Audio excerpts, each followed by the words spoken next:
Hi, everybody. Aaron Zapata here. I'm a business owner in Southern California. Yesterday, I posted a video to Facebook and YouTube, and after it went public and people were sharing it, I got some great comments back. I also had one person in particular that said, "Hey, Aaron, you got to look at this one link." And sure enough, what he pointed out there was something I had missed. And so I had in the video yesterday connected the Prop 13 vote directly to the split tax rule amendment that has already been proposed and is going to be up for vote. However, here's where my mistake was. They're not one and the same vote, okay? This March ballot for Prop 13 is indeed a school bond measure, but it's not just a school bond measure. So my vote is still a no vote. Now, I say that with all sincerity to school teachers and our educators. My wife was a high school teacher. I get it. But I don't think that we should do it through this mechanism of selling a debt. When you sell a bond, you basically are selling a debt. And that begs the question, who pays this money back? Where does it come from? On page 11 in the proposal here, in the actual summary, it does say that money comes from the general taxing authorities, the general taxing power of the state. Well, that means your taxes will be inadvertently or indirectly affected by this measure. If they sell these bonds of $15 billion, it's going to take over $22 billion to pay it off.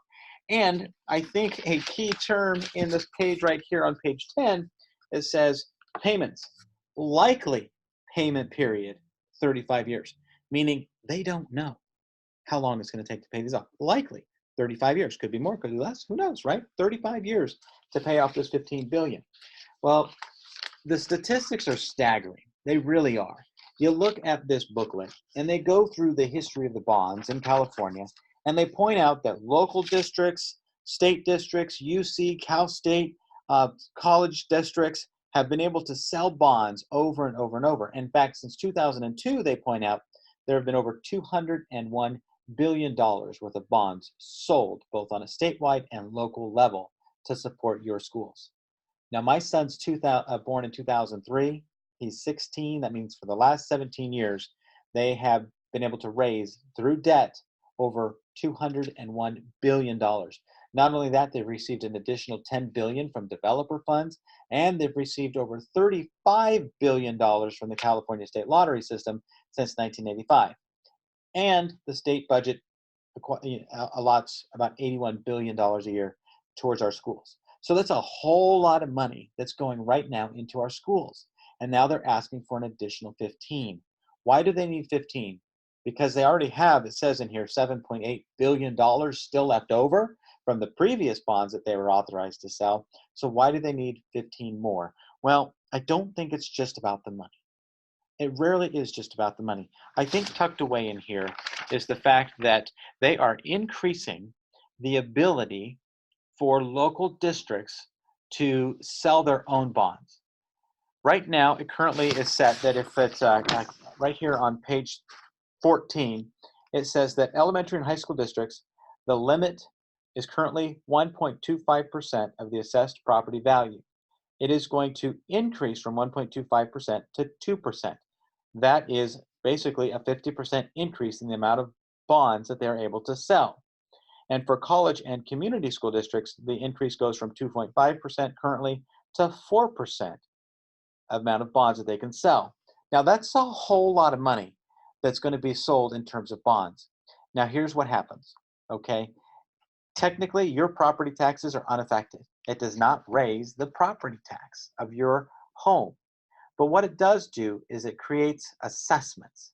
And through their taxing authority, they're able to add to each property a payment that is collected on your property tax bill. And so your property tax bill will go up at the end of this vote if this vote gets approved, or any bond measure for that effect that gets approved. Those are added to property taxes when you pay your bills, okay? So this is going to have a direct effect on how much you pay in property taxes. On the bill, the property taxes themselves, again, are not going to be changed, but your property tax bill will go up. And I think this is really an appetizer setting the stage for the November vote. And this is where I think all of you need to really get educated on this. I've done a lot of education. I thought it was what we're voting on now, okay? So I know a lot about it. It's creating a split tax roll. In November is what the amendment is. And if they do that, then it increases the property value assessments, increasing property taxes for all the business and commercial owners. And that, my friends, is a really bad decision for California. I think all debt is bad. I think there's not a reason to go into it. And oh, last thing, but not least, this is proclaimed as the bond measure that will solve all the spending problems by creating very strict rules for making sure the money gets to where it goes. I don't think you need to raise more funds to put a rule like that into effect. If that's all they need is measurements and control measures to make sure money gets spent properly, just vote yes for that.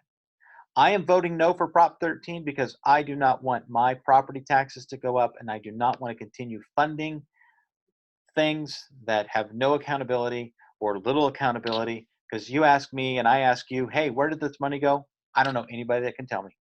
So vote no on Prop 13.